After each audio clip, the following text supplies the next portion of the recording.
आज का दंगल पश्चिम बंगाल पर है। पश्चिम बंगाल में आज केंद्र सरकार की ओर से 7,800 करोड़ रुपए की विकास योजनाओं की शुरुआत हुई है। इसका उद्घाटन और शिलान्यास पीएम मोदी को करना था वहां पर पहुंचकर, लेकिन अपनी मां के निधन के बावजूद प्रधानमंत्री नरेंद्र मोदी अपने तय कार्यक्रमों में वर्चुअली शामिल रहे। इस मौके पर कार्यक्रम में ममता बनर्जी भी आई थी, लेकिन जैसे ही ममता बनर्जी मंच के करीब पहुंची, वहां मौजूद बीजेपी कार्यकर्ताओं ने जय श्री राम के नारे लगाने शुरू कर दिए। थोड़ी नाराज सी दिख रही ममता बनर्जी ने फिर मंच का रुख नहीं किया। पूरे कार्यक्रम भर वो मंच से अलग बैठी रहीं। और ये पहला ऐसा मामला नहीं है। पिछले 2-3 साल में कई ऐसे मौके आए हैं जब ममता बनर्जी जय श्री राम का नारा सुनकर नाराज होती देखी गई हैं। ऐसे में सवाल उठता है कि क्या सरकारी कार्यक्रम में इस तरह की धार्मिक नारेबाजी होनी चाहिए?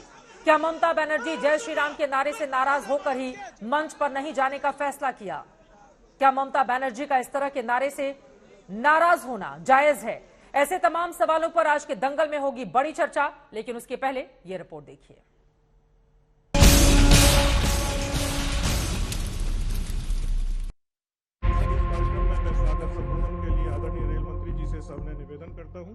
मां हीराबा की अंत्येष्टि के फौरन बाद प्रधानमंत्री नरेंद्र मोदी पश्चिम बंगाल को विकास योजनाओं की सौगात देने के लिए मौजूद थे। ममता बनर्जी ने इसकी खूब तारीफ की, आभार जताया, लेकिन दूसरी तरफ केंद्र सरकार के कार्यक्रम में केंद्रीय मंत्रियों और राज्यपाल के साथ मंच साझा नहीं किया जाएगा। ममता बनर्जी की नाराजगी की असली वजह का तो पता नहीं, लेकिन जब ममता बनर्जी हावड़ा में कार्यक्रम स्थल पर पहुंची तो वो खुश थी, मुस्कुरा रही थी, अभिवादन कर रही थी। पश्चिम बंगाल की पहली वंदे भारत ट्रेन, उसके बारे में कुछ बातें आपकी जानकारी है तो?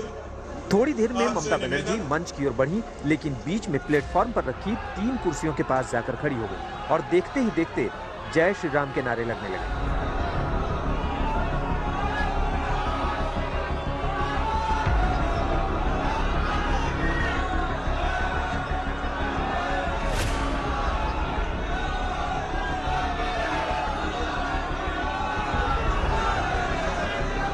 नारे सुनकर ममता बनर्जी नाराज हो चुकी थी। वापस वंदे भारत ट्रेन की आड़ में जाकर खड़ी हो गई। वहां मौजूद नेताओं ने नारे बंद करने की अपील शुरू की।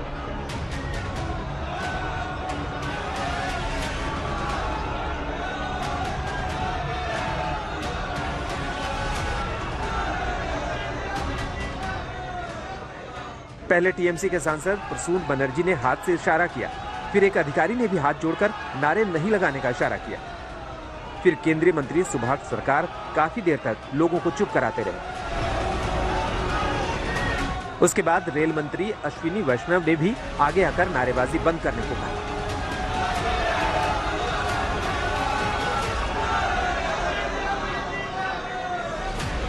थोड़ी ही देर में राज्यपाल सीवी आनंद बोस भी ममता बनर्जी के पास पहुंचे।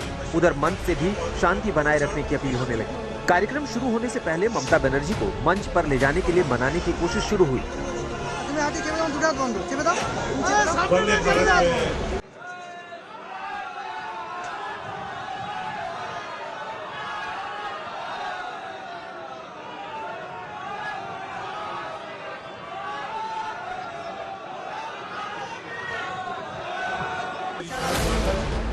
काफी देर तक रेल मंत्री अश्विनी वैष्णव और ममता बनर्जी में बातें होती रही। फिर राज्यपाल सीवी आनंद बोस भी वहां पहुंचे, लेकिन ममता बनर्जी नहीं मानी और अपने सांसद के साथ वहीं मंच से बाहर प्लेटफॉर्म पर लगी कुर्सियों पर बैठ गई।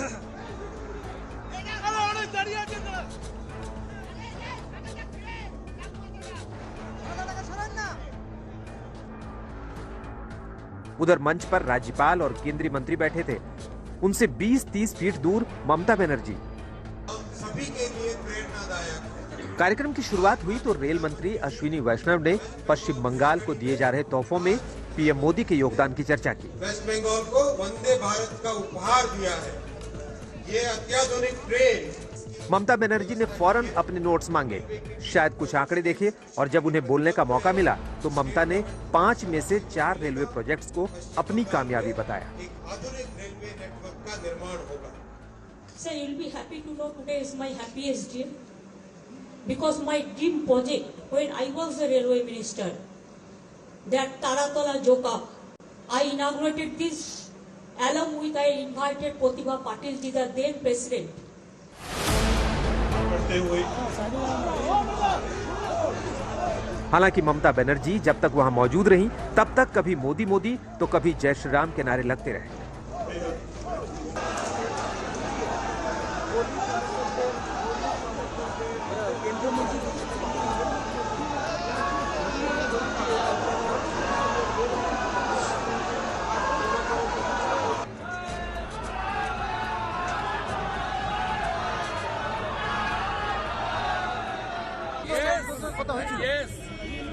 ग्रेटेस्ट ड्रामाबाज ममता जी। ममता बनर्जी स्टेज पे नहीं चढ़ी आज। शुभेंदु के लिए नहीं, नंदीग्राम के लिए, एक नए 5-6 के लिए, जो नंदीग्राम उनकी कंपार्टमेंटल सीएम बनाई। कलाकुंडा में इस तरीके से हरकत किया, आज भी किया। घटिया चीफ मिनिस्टर সরকারি অনুষ্ঠানকে রাজনীতিকরণ করে বিজেপি যে নিকৃষ্ট মনার পরিচয় দিল, এটা নিন্দা করার কোনো ভাষা নেই এবং এটা আরো একবার প্রমাণ করে দিল যে সংকীর্ণ রাজনীতি মনস্ক বিজেপি আছে, বিজেপিতেই তাদের শোধরাবার কোনো লক্ষণ নেই এবং মমতা বন্দ্যোপাধ্যায় থেকে রাজনৈতিক সৌজন্য এবং শিষ্টাচার বিজেপি শেখা উচিত। এবং এটা শুধু বাংলার মুখ্যমন্ত্রীকে অপমান নয়, এটা সমগ্রভাবে নারী জাতিকে অপমান, একজন মহিলাকে অপমান এবং সমগ্র বাংলাকে অপমান। ये पहला मौका नहीं है जब ममता बनर्जी के सामने जय श्री राम के नारे लगे। इसकी शुरुआत 2021 में 23 जनवरी को नेताजी के कार्यक्रम में हुई थी, जब ममता बनर्जी के सामने जय श्री राम के नारे लगे थे। तब ममता बनर्जी ने खुलकर अपनी नाराजगी जता दी थी। इसके बाद पश्चिम बंगाल चुनाव के दौरान अक्सर ममता बनर्जी इन नारों से नाराज होती दिखी हैं। एक बार फिर कहा जा रहा है कि उसी नारे से चिढ़कर ममता बनर्जी ने सरकारी मंच का बहिष्कार किया। हावड़ा से सूर्याग्नि रॉय के साथ आज तक ब्यूरो। और इसी पर चर्चा करने के लिए खास मेहमान हमारे साथ जुड़ चुके हैं, उनका परिचय आपसे करवा देती हूं। दिलीप घोष जी, आप सांसद हैं लोकसभा के और फॉर्मर प्रेसिडेंट हैं वेस्ट बंगाल बीजेपी के। कुछ ही देर में आपको टीवी स्क्रीन पर दिखाई देंगे। डॉक्टर शांतनु सेन, एमपी राज्यसभा के टीएमसी के हमारे साथ मौजूद हैं। प्रोफेसर संगीत रागी, पॉलिटिकल एनालिस्ट हमारे साथ मौजूद हैं। मोहम्मद अली शाह, आप भी राजनीतिक विश्लेषक के तौर पर हमारे साथ जुड़े हुए हैं। सबसे पहले शुरुआत आपसे ही करते हुए डॉक्टर शांतनु सेन जी, जय श्री राम के नारे से दीदी को क्या दिक्कत है? बीजेपी पूछ रही है कि भले ही कार्यक्रम सरकारी था, लेकिन जय श्री राम का नारा अगर कहीं पर लगता है तो उससे दीदी इतनी नाराज हो जाती हैं। पहला बात तो यह है, राम बीजेपी का प्रॉपर्टी नहीं है। अगर आपका सवाल ये है तो मेरा सवाल रहेगा, वाई जय श्री राम, वाई नॉट जय सिया राम? यहाँ पर भी माता सीता का अपमान क्यों किया जा रहा है? नंबर 1।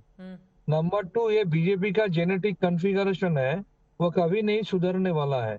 आपको याद है 23 जनवरी में विक्टोरिया मेमोरियल में एक प्रोग्राम हो रहा था नेताजी सुभाष चंद्र बोस का बर्थडे के ऊपर। That was also a central government programme.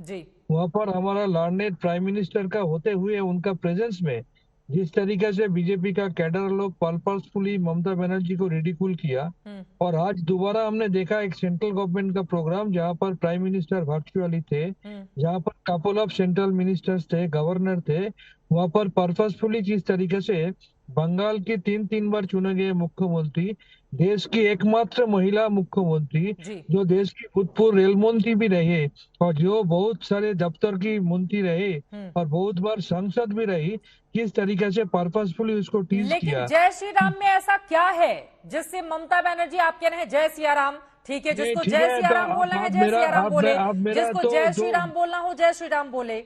अगर श्री राम का नाम कहीं पर लिया जा रहा है तो इसमें नाराजगी की बात क्या हो गई? ये पहला बात तो ये कोई पॉलिटिकल, ये गवर्नमेंट का कोई स्लोगन है क्या?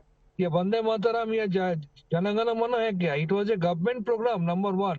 Number 2, if Jai Shri Ram then why not Jai Siya Ram? If Jai Shri Ram then why not Jai Bangla? You tell me. It was a malafide ploy. ये बीजेपी का प्लॉय था, बीजेपी का गेम था, प्रीफिक्स प्लान था। और इतनी सारी सेंट्रल मिनिस्टर के होते हुए जिस तरीके से एक देश की ओनली लेडी चीफ मिनिस्टर को जिस तरीके से हैरास किया गया, ये सबूत करता है कि बीजेपी कभी सुधरने वाला नहीं है। लेकिन एक बात हम बोलना चाहेंगे, अगर ये बीजेपी का कल्चर है तो इस कल्चर बंगाल का कल्चर नहीं है, इसलिए बंगाल हर एक चुनाव में बीजेपी को रिजेक्ट कर रहा है। आने वाला चुनाव में भी भारी मतों से बीजेपी को रिजेक्ट करके सपोर्ट कर दिलीप देगा। घोष जी हमारे साथ जुड़ चुके हैं, मैं उनसे आपके सवाल पर जवाब ले लेती हूं। राजनीतिक मर्यादा प्रतिष्ठा ये सिखानी पड़ेगी बीजेपी को, टीएमसी की ओर से, ममता बनर्जी की ओर से टीएमसी के नेता ये कह रहे हैं। और दीदी को चिढ़ाने के लिए सर आपके कार्यकर्ता क्यों लेकर आ जाते हैं हर सरकारी कार्यक्रम में जय श्री राम? दिलीप घोष जी। नहीं देखिए, सारा देश में कहीं जय श्री राम बोलना तो कोई पाबंदी नहीं है ना, कहीं बैन नहीं कि जय श्री राम नहीं बोल सकता है कोई। वंदे मातरम में बोलते हैं लोग।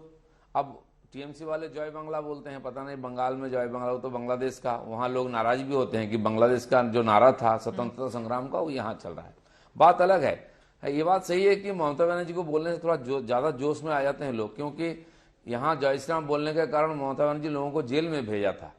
अंग्रेज भी वंदे मातरम बोलने से जेल में भेजते थे, वही परंपरा चला रहे हैं। पता नहीं ये कल्चर क्या है, ये तो हमारी कल्चर है, वो कोई कुछ भी कर ले ये कल्चर बीजेपी का रहेगा। लेकिन हमें भी तो कई बार जय बांग्ला बोला जाता है, रास्ता में काला झंडा रोज दिखाया जाता है, गो बैक बोला जाता है, हमको भी घबराते नहीं है। अभी 4 दिन पहले हमारे प्रेसिडेंट को रास्ता में रोक करके काला झंडा दिखाया गया, गो बैक बोला गया। होता है यहाँ की। अगर टीएमसी का ये कल्चर है, बीजेपी का जय श्री राम कल्चर तो रहेगा। और घबरा जाएंगे तो घर से निकलेंगे कैसे? बंगाल में एक परंपरा बनी हुई है, ये जो डिमोनेटाइजेशन हुआ उसका खिलाफ यहाँ विधानसभा में प्रस्ताव लाया गया जी। अभी सीए पास हुआ, उसका खिलाफ प्रस्ताव आया। हाँ। तो एक बंगाल विधानसभा में जय श्री राम को बैन करने के लिए एक प्रस्ताव लाइए, प्रस्ताव पारित करिए कि बंगाल में जय श्री राम नहीं चलेगा। कौन सा बुराई है जय श्री राम बोलने में? आप घबराते क्यों हैं? बोलने दीजिए लोगों को। ऐसा प्रस्ताव लेकर आएगी क्या टीएमसी? शांतनु सेन जी वो कह रहे हैं विधानसभा में लेकर आइए, जय श्री राम पर बैन लगाइए। नहीं, दिलीप बाबू ब्रिटिश का बात कह रहे थे। जो लोग ब्रिटिश का पास अपने आप को सरेंडर करते थे, जो लोग सावरकर को गॉड मानते हैं, जो लोग नाथुराम गॉडसे का पूजा करते हैं, उसका मुंह से पेट्रियोटिज्म हम लोग सीखने वाला है क्या? बीजेपी तो एंटी नेशनल पार्टी है। जब फ्रीडम स्ट्रगल चल रहा था तो बीजेपी ब्रिटिश को सपोर्ट किया था, उससे हम नेशनलिज्म सीखेंगे। और रामचंद्र बीजेपी का प्रॉपर्टी नहीं है, ये सेफ्रॉन भी बीजेपी का प्रॉपर्टी नहीं है। ये saffron is a symbol of dedication.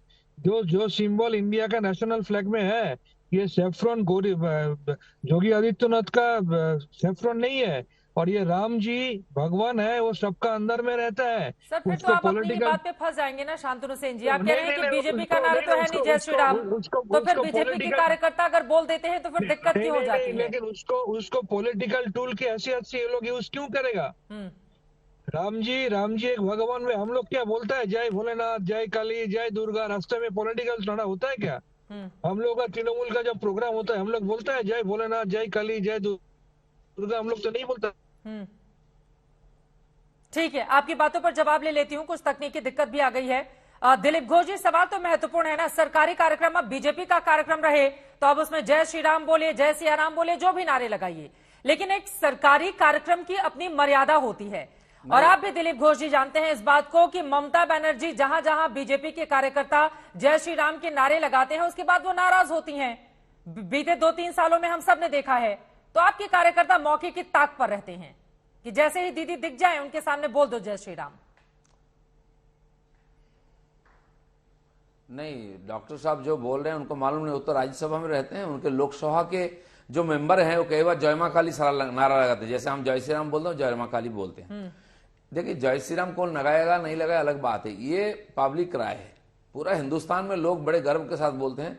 अब राम मंदिर आंदोलन चला तो लोगों का मुंह में ये बात आ गया और इससे सफलता भी मिली है। अगर वंदे मातरम तो एक उस समय लोगों का मंत्र था स्वतंत्रता संग्राम का, आप क्यों पॉलिटिकल यूज करते हैं उसको? कौन अधिकार दिया आपको? जय बांग्ला बोलने के लिए आपको कौन अधिकार दिया है? आपका पेटेंट है क्या? कौन क्या नारा लगा ये भी आप तय करने वाले हैं क्या? इतना तनासा आ गया हिंदुस्तान में। और आप बीजेपी राष्ट्रद्रोही की क्या है ये तो पब्लिक तय करता है ना।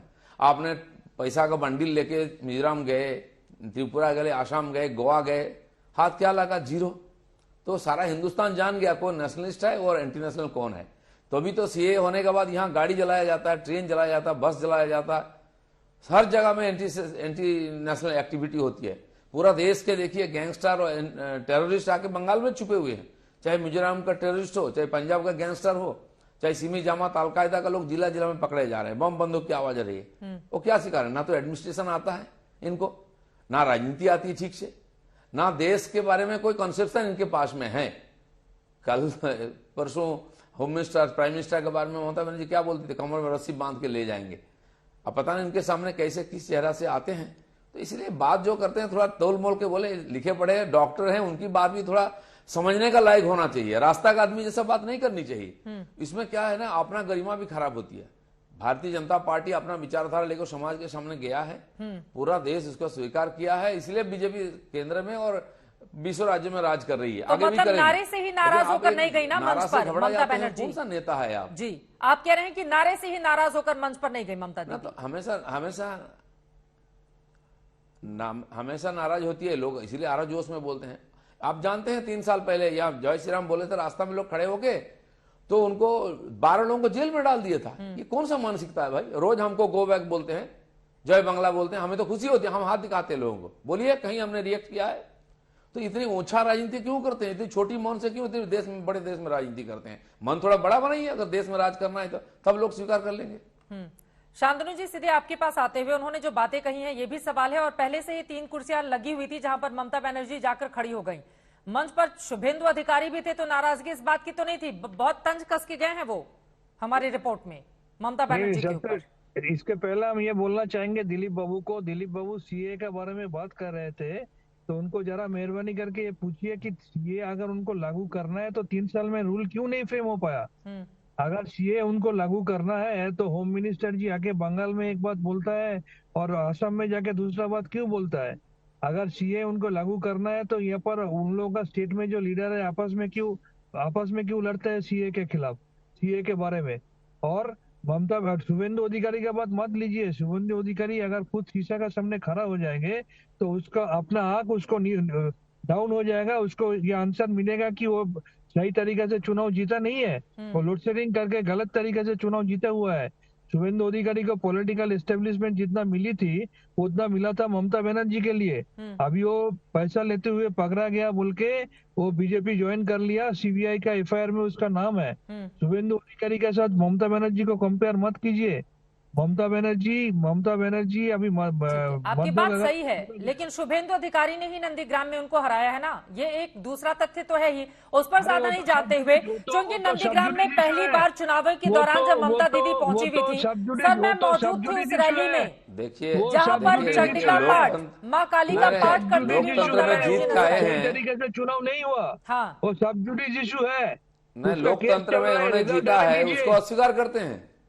रिजल्ट आने दीजिए उनका कोर्ट से। ममता बनर्जी भी जीती है, भवानीपुर से चीफ मिनिस्टर बनी है, शुभेंदु अधिकारी उनको हराया है, तो कौन सा सही है? फिर ममता बनर्जी जीती है जो गलत है, पूरा सरकार गलत है इनका।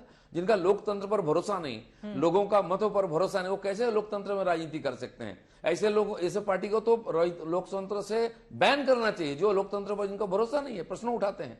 आप बिल्कुल जाइए कोर्ट में, आपका बोलना है तो।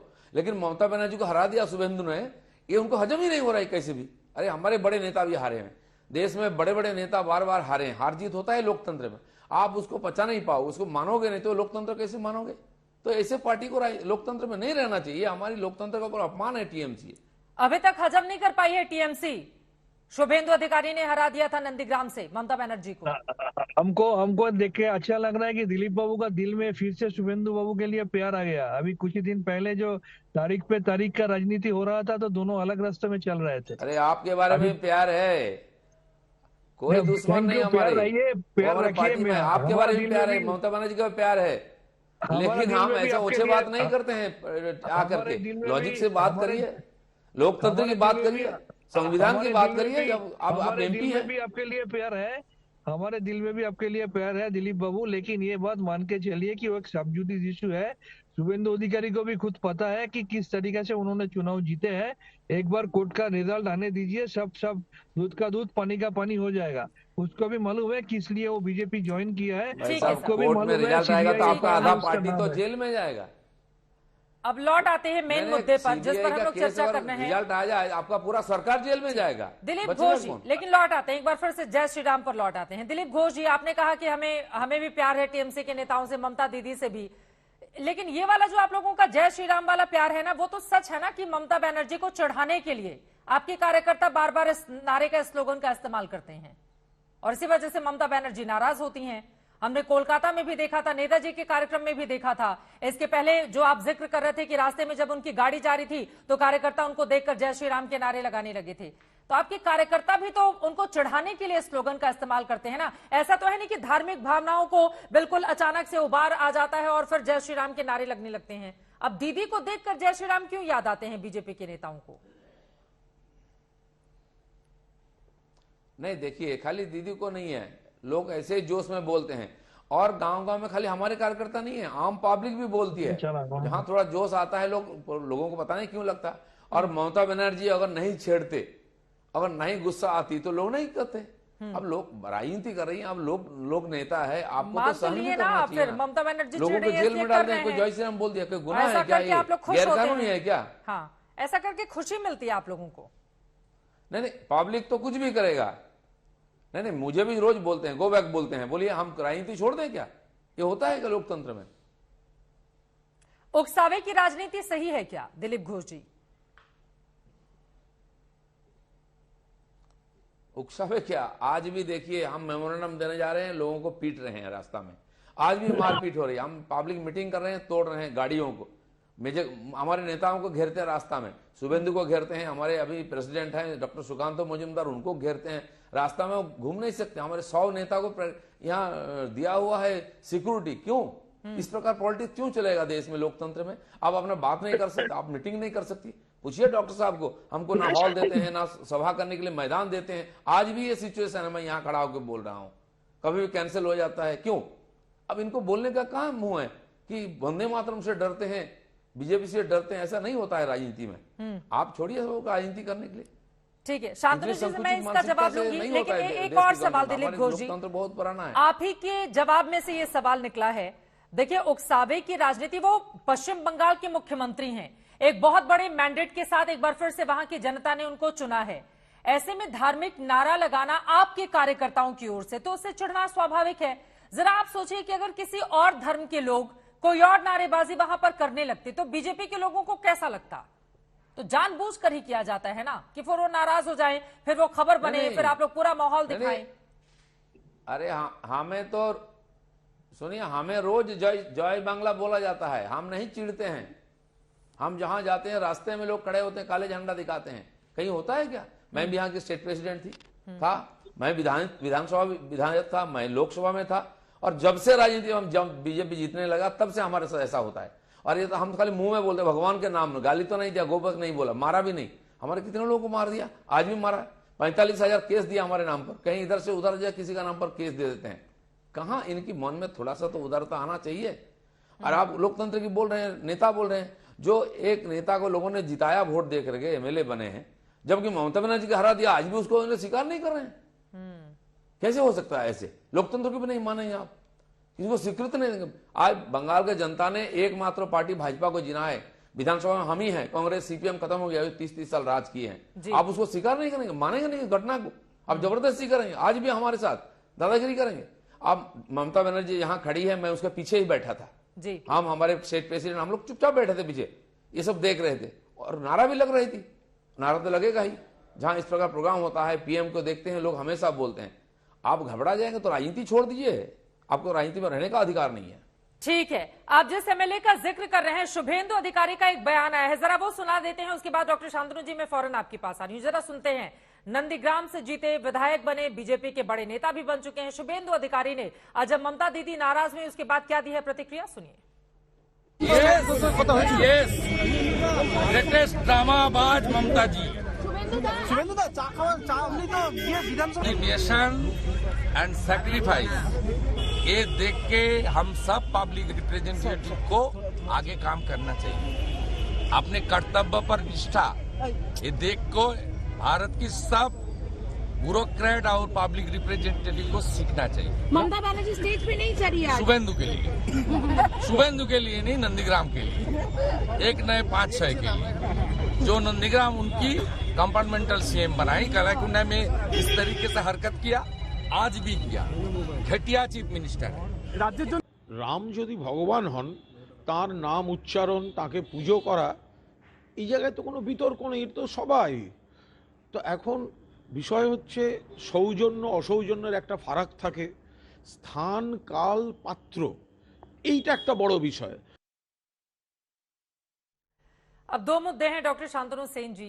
नंदीग्राम की हार भी है और नारे की नाराजगी भी है, लेकिन इससे इतर आज जरा सोचिए, प्रधानमंत्री नरेंद्र मोदी जो वर्चुअली इस कार्यक्रम में शामिल हुए, उनकी मां का आज ही देहांत होता है। एक तरफ वो मुखाग्नि देते हैं, दूसरी तरफ वर्चुअली इस कार्यक्रम का हिस्सा बनते हैं। उस कार्यक्रम में अगर इस तरह से मुख्यमंत्री की नाराजगी सामने आएगी तो सवाल पूछे जाएंगे, कितनी भी चिढ़ किस बात की है।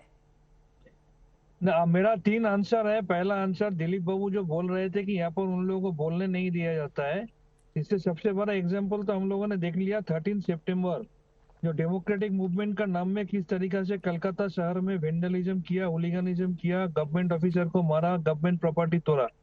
नंबर 2, शुभेंदु अधिकारी का जो बात बोल रहा है वो इतना घमंड में है, वो बोल रहा है कि शुभेंदु अधिकारी शुभेंदु अधिकारी। शुभेंदु अधिकारी है कौन? उसको आदमी अगर पहचानता है तो ममता दीदी के लिए। और हम फिर से बोल रहे हैं, अगर वो शीशे में आंख डाल के पूछे कि है भाई बेटा शुभेंदु, तू बोल, तू सही तरीके से जीता है क्या, उसका आंसर उसको मिल जाएगा कि नहीं। रिजल्ट निकल गया था, ममता बनर्जी जीत गई, उसके बाद लोड शेडिंग करके हम खुद को जिताया इलेक्शन कमीशन को हाथ में लेके। और रही बात नरेंद्र मोदी जी का, ज्यादा सीटें आपको मिली हैं, एक नंदीग्राम नहीं जीत पाए तो आप आरोप लगा रहे हैं कि नंदीग्राम गलत तरीके से जीती। मेरा थर्ड आंसर अभी बाकी है। रही बात नरेंद्र मोदी जी का, जब माता जी का देहांत हो गया, वो बहुत की बात है। ममता दीदी सबसे पहले आके ट्वीट करके उन्होंने उनका जो समवेदना वो जनाया, सिंपैथी दिखाई। और अगर आप उसके स्पीच में आप अगर नजर रखे होंगे तो देखे होंगे ममता दीदी उसका स्पीच में एक मेजर पार्ट नरेंद्र मोदी जी का जो माता का देहांत हो गया उसके ऊपर बोली है। बिल्कुल। तो ये कर्सी अगर ममता दीदी को सिखाने का जरूरत नहीं है। कर्सी अगर सीखना है तो बीजेपी को सीखना है, ममता बनर्जी से आके सीखना है। लेकिन बार बार वो नाराज होंगी तो इन लोगों को तो मौका चाहिए ना। अब जो विरोधी पार्टी है उसका तो काम ही है लगातार आपके तमाम मुद्दों को लेकर सवाल खड़े करना, और ममता दीदी चूंकि असहज हो जाती हैं, दिलीप दा बोल तो रहे हैं कि वो नाराज हो जाती है, इस वजह से लोग और ज्यादा उत्साह में लगाने लगते हैं नारे। तो उसको मालूम है कि पब्लिक उसको रिजेक्ट कर रहा है, वो पागल हो गया, क्योंकि उसको मालूम है हर एक चुनाव में हार रहा है। वो आपकी बार 200 बार बोलने के बाद 77 में रुक गया था, अभी वो 70 में हो गया। अनऑफिशियली कितना है उसको खुद नहीं मालूम, और आने वाला चुनाव में क्या होगा उसको वॉल राइटिंग में उसको पढ़ने में आ रहा है, इसलिए वो डर के मारे ऐसे बोलते जा रहा है। देखिए, अगर ये हर चीज का, हर बीमारी का दवाई है, लेकिन जेलासी का कुछ दवाई है नहीं, तो हम क्या करें बोलिए ना।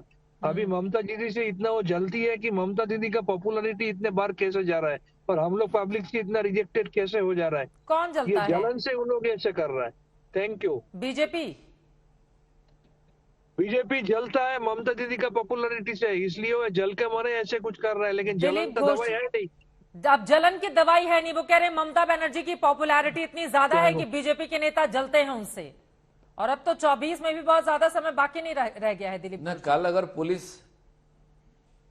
सुनिए, कल अगर पुलिस को लोग इस्तेमाल ना करें एक भी चुनाव नहीं जीत पाएंगे, ये स्थिति है। अगर इतनी पॉपुलैरिटी है ममता बनर्जी की, बंगाल के बाहर एक पंचायत सीट भी नहीं जीत पाए, त्रिपुरा गए, वहां भी बहुत ड्रामा किया इनको लोग, रास्ता में उलट पुलट कर रोए कि हमको बहुत मारा पीटा गया है। लोग स्वीकार नहीं किया, बहुत पैसा देके खरीदे। शिलोंग में जो लाए थे एमएलए को, वो भी बीजेपी में आ गए। गोवा में कुछ रिटायर्ड हार्ट थे लोग, उनको लेके पार्टी में ज्वाइन कराए, किसी को राज्यसभा में ले गए हैं, लेकिन एक एमएलए नहीं जीत पाए। असम में वही हुआ।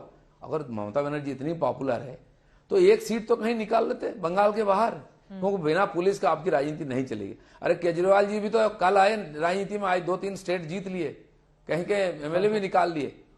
दूसरे पार्टी भी जगह जगह खुल रही है, लेकिन ममता बनर्जी की कोई दूसरा दुकान नहीं खोल रहा है, एक ही होलसेल है यहाँ, वो भी पुलिस के सहारे जीतते हैं। दूसरे का जीत को ये लोग स्वीकार नहीं करते हैं। शुभेंदु बाबू के साथ उनका पुराना दिलासी हो सकता है, झगड़ा हो सकता है कि वो एक ही घर में रहे हैं। अरे वो अपने जगह पर रखिए ना, उसको काहे राजनीति में ला रहे हैं? उनके साथ कुछ भी करिए। ये लोग उनके घर के सामने जाके सभा करके उनका माँ पिताजी को लेके गाली देते हैं, ये कौन सा कल्चर है राजनीति में? वो विपक्ष का नेता है, कैबिनेट रैंक का, मिनिस्टर का एक रैंक उनका, और उनके घर के सामने अब सभा करोगे और उसको गाली दोगे? कौन कौन? अभी कुणाल बाबू को दिखाया, उन्होंने गाली देते हैं उसका माँ बाप को लेकर के। उनके महामंत्री अभिषेक बाबू जाके घर के सामने सभा करके गाली देते हैं, जो मन में आता बोलते हैं। ये कौन सा कल्चर है भाई? ये बंगाल का कल्चर है?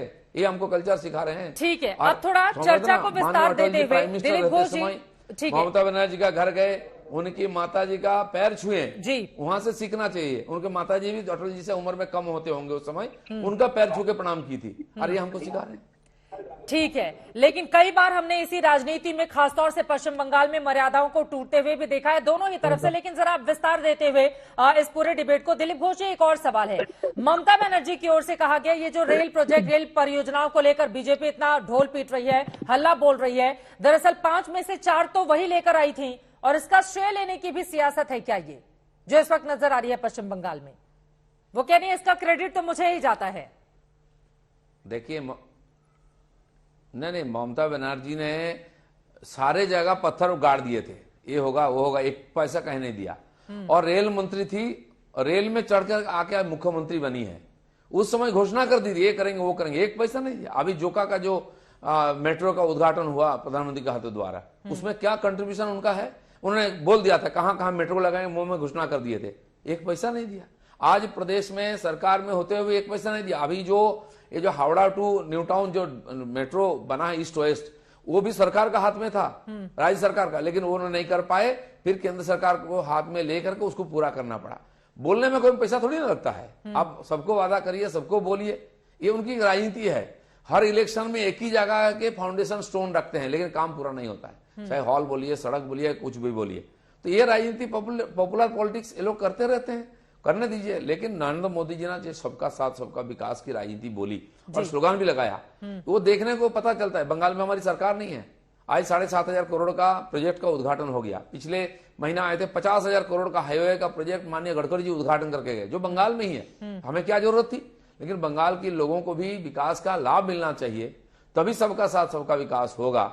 इसी दृष्टि से खुद प्रधानमंत्री आ रहे हैं, हर हफ्ता 2-4 मंत्री आ रहे हैं, कुछ ना कुछ डेवलपमेंट का काम कर रहे हैं, और आगे भी होगा।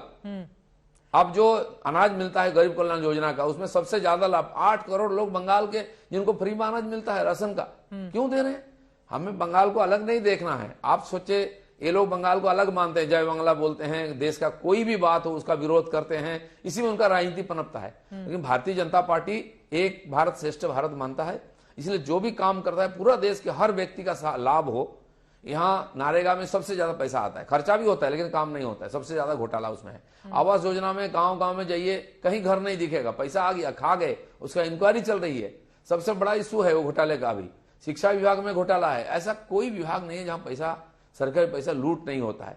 ममता बनर्जी की ओर से आरोप लगाया जाता है कि भेदभाव करती है राज्य सरकार से केंद्र की सरकार। जरा एक बार उनका बयान सुन लेते हैं, उसके बाद मैं लौटूंगी, चूंकि 2024 भी पश्चिम बंगाल बीजेपी के लिए अहम रहने वाला है, उसको लेकर मेरे कुछ सवाल होंगे, लेकिन उसके पहले ममता बनर्जी का बयान सुन लेते हैं। किस तरह से आज जो योजनाएं वहां पर पहुंची हुई हैं, उसका क्रेडिट लेने की भी एक अलग तरह की सियासत ने वहां पर जन्म ले लिया है। सुनिए पश्चिम बंगाल के सीएम को।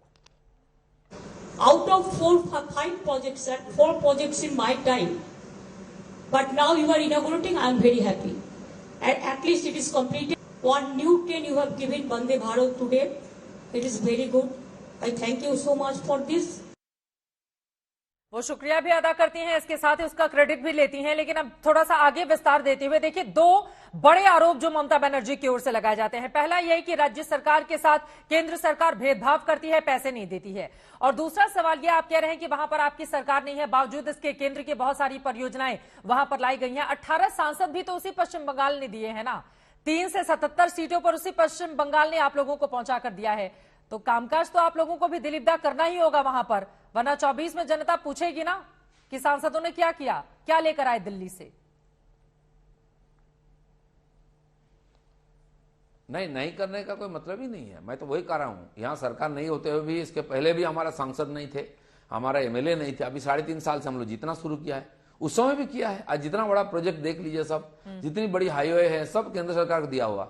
यहाँ के राज्य सरकार का हालत देखिए आप कभी, मैं तो पूरा प्रदेश गाड़ी में ही घूमता हूँ, और केंद्र सरकार का जो भी हाईवे है वही ठीक ठाक है, बाकी का हालत खराब है। और रेल लाइन, दूसरी लाइन, तीसरी लाइन सब बन रही, आज भी घोषणा हुआ है। और वंदे भारत ट्रेन भी आया है। स्वाभाविक है कि इतनी बड़ी पॉपुलेशन है यहाँ, ये ट्रेन तो गुवाहाटी तक जाएगी, आगे और 3 चलेगी, यहाँ से रांची चलेगा, यहाँ से पटना चलेगा, यहाँ से भुवनेश्वर चलेगा। तो आसपास का राज्य और बंगाल सबको लाभ मिलेगा। किसी पार्टी किसी व्यक्ति की बात नहीं है, पूरा देश का अधिकार है विकास का लाभ पाने के लिए, और नरेंद्र मोदी जी का सरकार ने वही काम कर रहा है, आगे भी करेगा।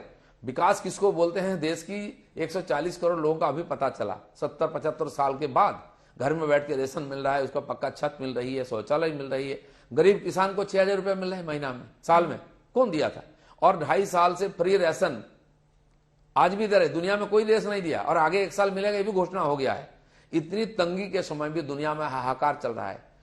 प्राइस राइस देखिए, चीजों की कमी देखिए, बड़े बड़े जो डेवलप्ड कंट्री उनकी हाहाकार मची हुई है, लेकिन हिंदुस्तान आगे बढ़ रहा है। ये जो हाईवे में रनवे बन रहा है, हमारे मेरे क्षेत्र में मेदिनीपुर में भी बन रहा है, जो फ्लाइट उतरने वाली है ऐसी, और एक से एक जो डेवलपमेंट का काम, मैंने 50,000 करोड़ का दिया हाईवे के लिए बंगाल केंद्रिक, तो सरकार ही दे रही, देने नहीं देने का बात नहीं है, लेकिन उसमें भेदभाव बीजेपी नहीं करता है, नहीं करेगा। बंगाल के लोगों के साथ हम हैं, आगे भी रहेंगे। ठीक है, मोहम्मद अली शाह भी हमारे साथ जुड़े हुए हैं, आप लेफ्ट के सपोर्टर भी हैं, पॉलिटिकल एनालिस्ट भी हैं। शाह साहब, सीधा सा सवाल है, इस तरह के सरकारी कार्यक्रमों में धार्मिक नारे लगना, जैसा कि दिलीप घोष को आप सुन रहे थे, उनका साफ कहना है कि प्रधानमंत्री को देखकर कार्यकर्ता उत्साह से भर जाते हैं और नारे लगाने लगते हैं।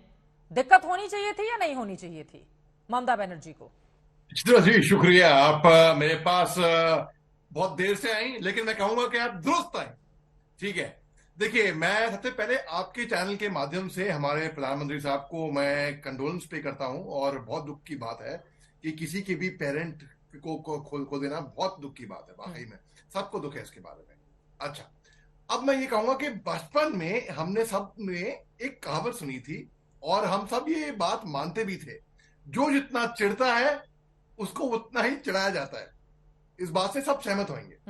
अब पहली बात ये हो गई। दूसरी बात, जय श्री राम कोई पेटेंट नारा नहीं है, ये एक जनरल नारा है, और ममता बनर्जी जैसे एक चीफ मिनिस्टर को ये बिल्कुल भी शोभा नहीं देता है। जहां पे कार्यक्रम से उठ के चले जाना, वहां पे सीनी, वहां पे गवर्नर साहब थे, वहां पे स्टेट गवर्नर सीवी आनंद बोस वहां पे मौजूद थे, रेलवे मिनिस्टर अश्विनी वैष्णव वहां मौजूद थे, बड़े बड़े वहां पे नेता वहां मौजूद थे, और केवल जय श्री राम के नारे से उनको वहां पे चिढ़ जाना, ये मैं कहूंगा बचकाना बात है बिल्कुल, कि वो चिढ़ गई इस बात से। भला ही वो नारे जेन्युइन लगाए हो गए हो या उनको चिढ़ाने के लगाए गए हो। भाई अगर चिढ़ाने के लिए भी लगाए गए हो, अगर वो चिढ़ेंगी तो उनको और चिढ़ाएंगे, लोग मजे लेंगे उनके। चलिए, अच्छा। इस वाली लाइन में बीजेपी और लेफ्ट के सपोर्टर की लाइन एक ही जैसी है। वक्त हमें इतने की इजाजत देता है। दिलीप घोष जी आपका, मोहम्मद अली शाह जी आपका बहुत शुक्रिया हमारे साथ दंगल का हिस्सा बनने के लिए। आज तक HD, सबसे तेज, सबसे ज्यादा।